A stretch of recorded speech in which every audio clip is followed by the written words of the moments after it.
Well, hello, listeners, and welcome back to the Purposeful Marketing Podcast. Aaron, Mary, James here. We're all back again. I'm excited.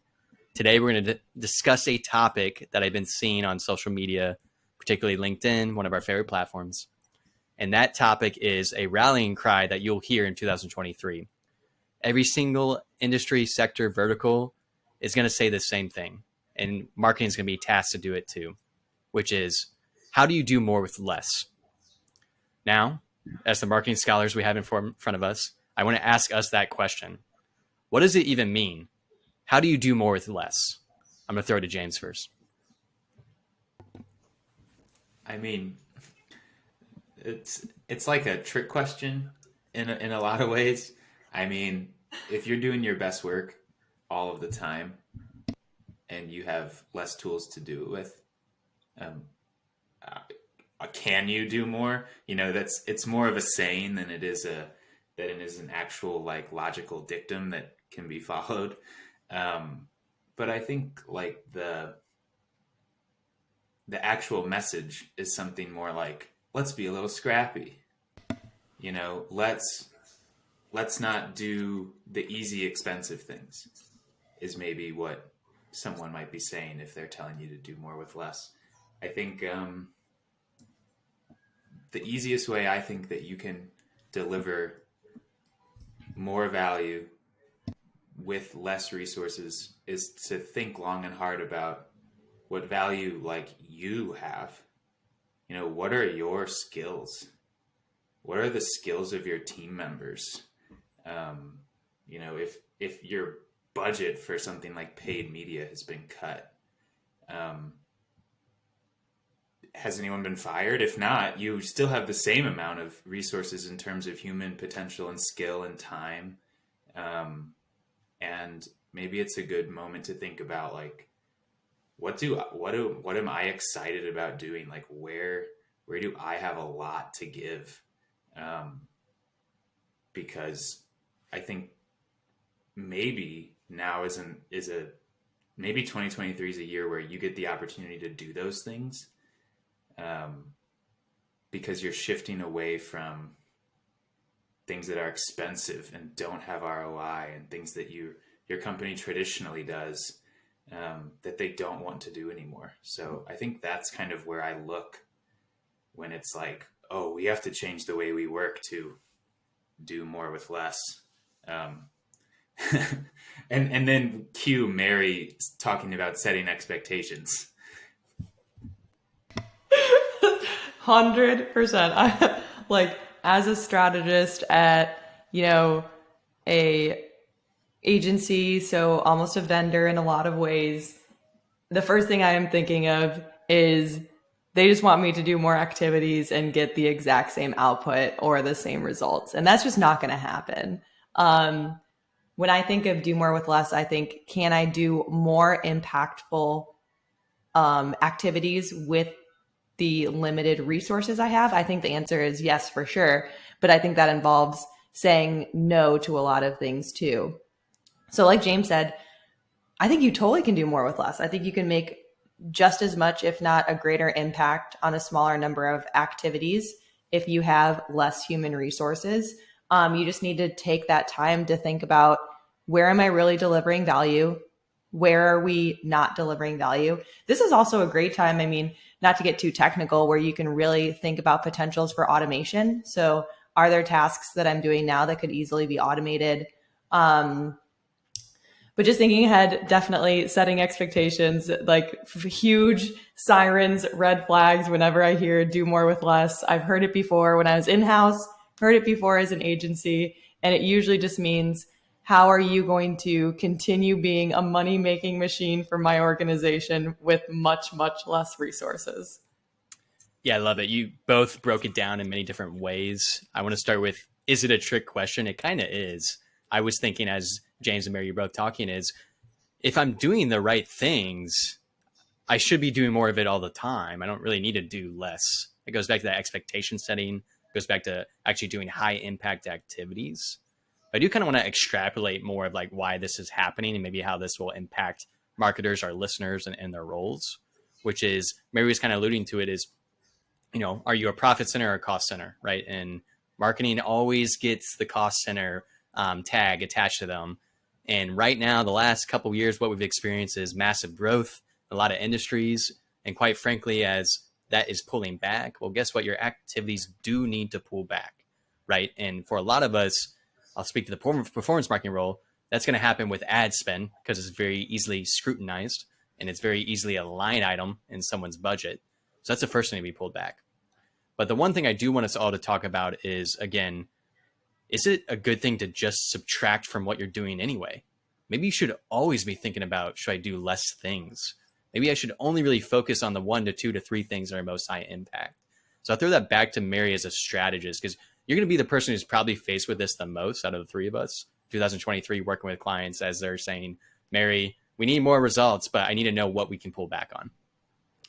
Yeah, for sure. I think, the first thing I will pull back on is probably those expectations. So it's, all right. So, you laid out a really great scenario, Aaron. What if you're running campaigns and they want to reduce ad campaign budget or get rid of it completely? Totally fine. Here are the 1 to 3 solutions we can do. So I think there's a ton of potential there. It's just, you have to reset goals. So like, what do I expect to achieve out of these new activities? KPIs, how are we going to measure it? And how are we going to continue to measure that? And then 3, what are the expectations on both sides? So how are my expectations going to change? If you're reducing ad budget, a really good way to get in front of the same people or similar people is just to reduce audience size. So you can still hit the same frequency with a reduced ad budget. Honestly, if you don't have it set up already, I highly, highly recommend doing some kind of connection with Google Ads to your CRM. We are seeing, even with super targeted campaigns, like so much wasted spend in Google Ads. I don't know if it's just like people are not trusting that platform as much anymore. They're not getting as much out of it, but highly, highly recommend like really giving your Google Ads a super thorough audit. Now let's say total opposite end, they want to pull back on ad spend completely. Hey, there's still really great free content channels, quote unquote free. It's just going to take more time. So while money resources are getting pulled back, you might just have to dedicate more time to creating quality content. So those are just like some potential options and like ways I see of like still doing more impactful activities with those less resources. I love that. You mentioned quality content because we're going to segue to James here. Because I think James, as a leader of a department and having people under you, they're going to maybe asked to do this, right? Or you may be asked to help do this for your own agency, not even just helping clients.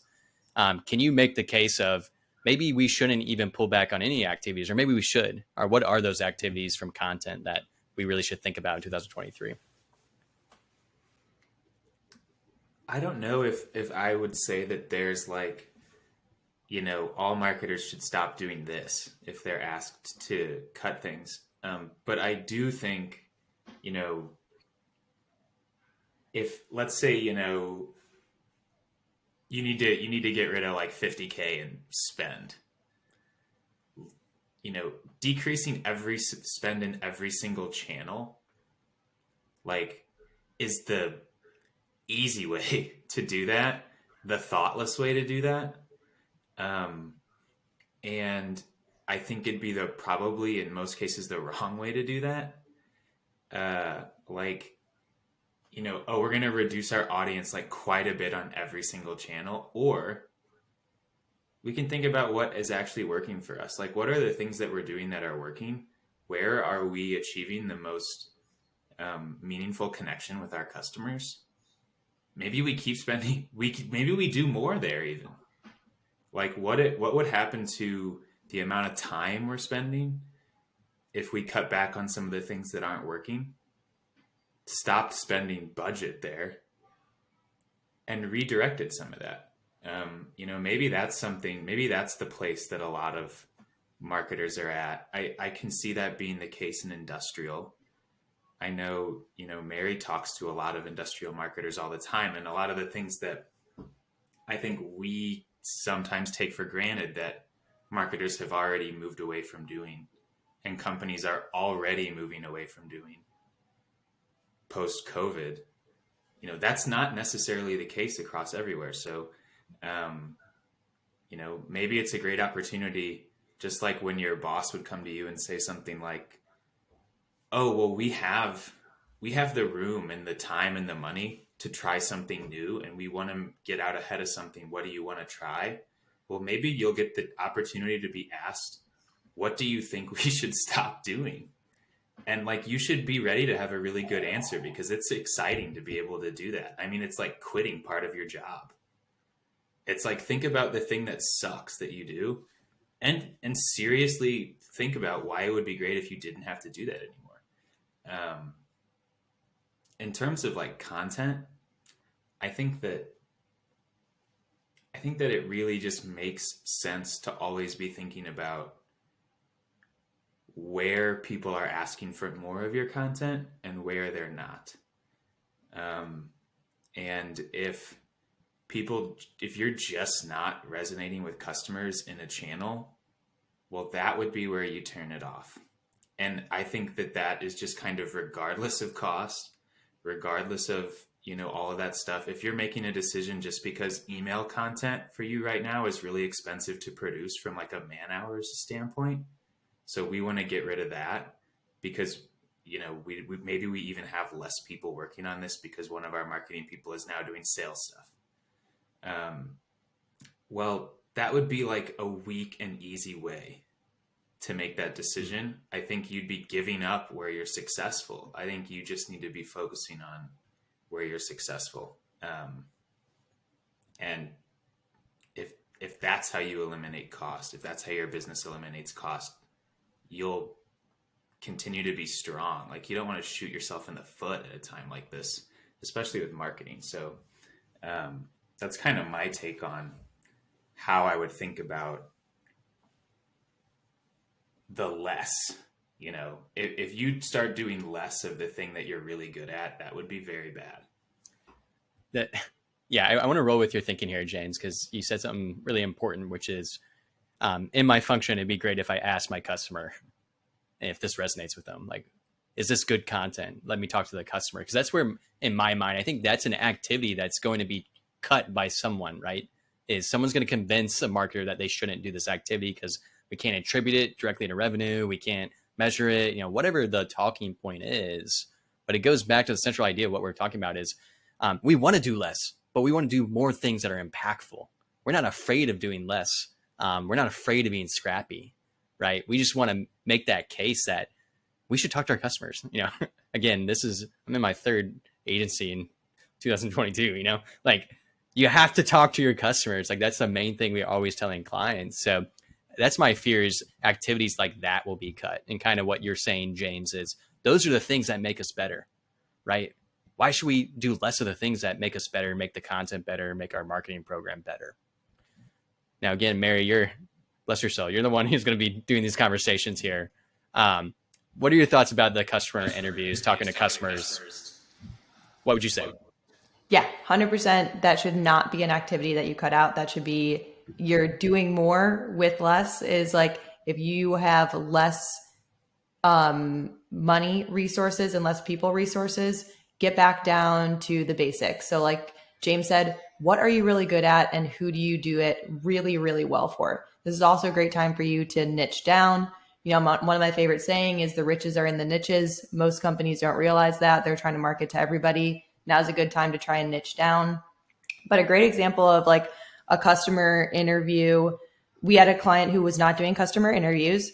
We do it as part of every plan that we do, talk to their first customer, and their first customer was like, yeah, I liked it, but I had to do a lot of little tweaks to make it work in my environment. And I just don't have time to do that normally. So yeah, I'm kind of shopping around for other options. This one's working great now, but I had to make tweaks and it hasn't been great.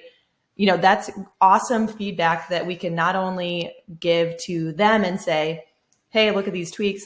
Now they're making their product better. So they're making their product hardier. They're making it more suitable for an industrial environment. And they know, hey, maybe this is also an opportunity for us to niche down. Maybe we're not as great in this vertical as we thought we were for reasons X, Y, and Z. Maybe we serve other verticals better because our product doesn't work well in such an environment. So there's just so many insights to be gleaned from customer interviews that completely agree with Aaron and James. You just have to do them. You have to. I would even recommend doing them regularly, like once a week to at least a couple times a month. Yeah, great point there. I think I want to linger on that, and then I will pivot us to our next topic. But I did want to offer the performance marketer, like what should you be scrutinizing? And I think taking that idea of reaching a niche and doing the right things is you do need to pull back. I think may have scaled too far. We have too many campaigns. We're trying to reach too many people at once. The idea you need to think about is focus. Again, what Mary is saying, the riches are in the niches. You should think about that at the distribution level. I cannot possibly reach everyone, and nor should I, right? So that's the focus that you can do. I think the other thing that you'll be asked to do probably is kill paid social. And I think that's the one you may need to push back on, right? Is in our talks on this podcast, again, we always discuss you need to reach the right people at the right time with the right message. Well, paid social is how to do it. When people are not ready to buy, we don't want to annoy them with some lead gen. We don't want to annoy them on pushing them in the funnel. We need to give them content, right? So that's the one as a performance marketer, like put your war chest and armor on. Like you need to argue for this. So I want to advocate for that.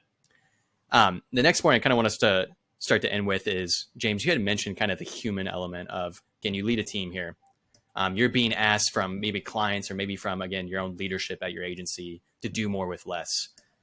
How do you help your team members understand that? Like, how do you talk them through that? Like, what is the human element of that all?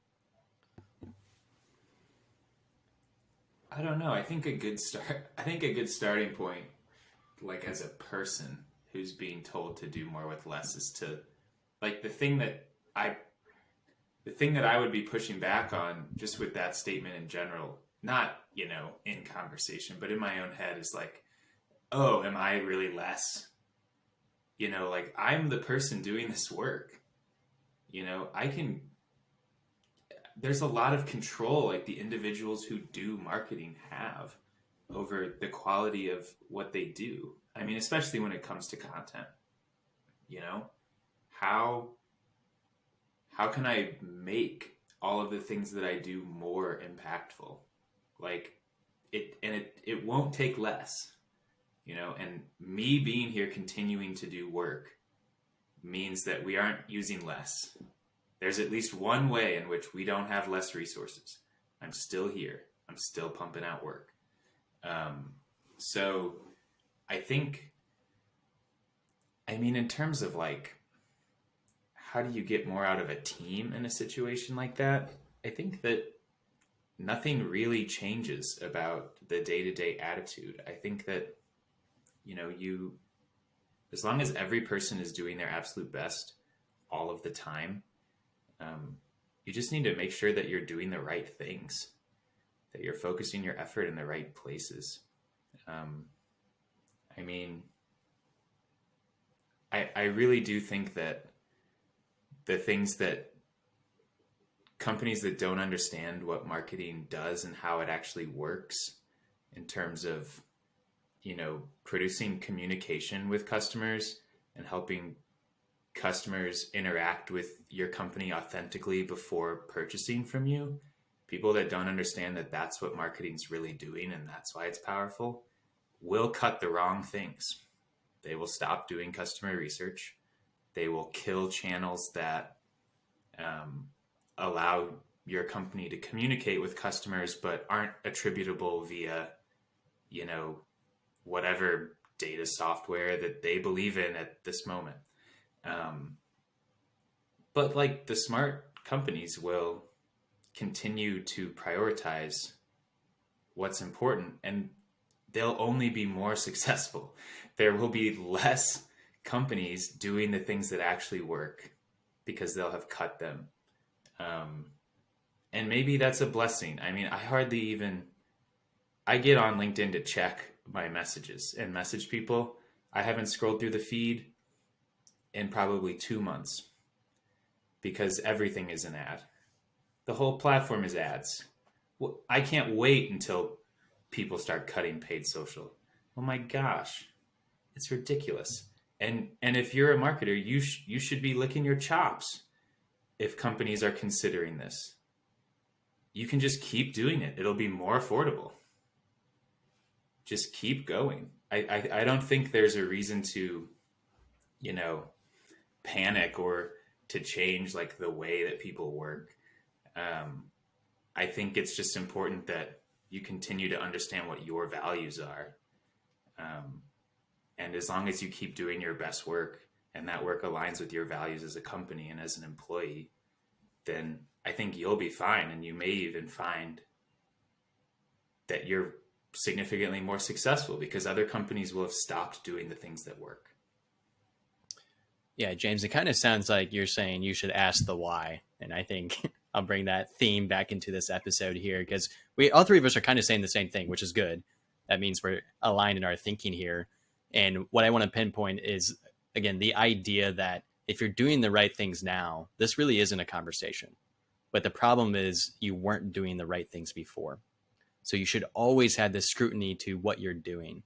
And to speak to the human element, how I always explain it is doing work and your work are two separate things. And where this becomes troublesome is when you attach yourself to your work and when someone has to say you have to do less of your work. That's hard, right? That's the human element. But I think what I'm trying to lead us to think, and I think Mary would agree with me too, is you should always be talking about the work you are doing. Is it the right work? Should we be doing more of it, less of it? So again, Mary, I'll give you the mic last here because again, I know you're the person, you may be having these conversations right now. Do you kind of want to sum up for the listeners, like how do you do more with less? Like Mary the strategist, this is what I'm going to do for my 2023 marketing strategy. Yeah, I think doing more with less involves, okay, so I'll get super tactical because, that's basically my role here.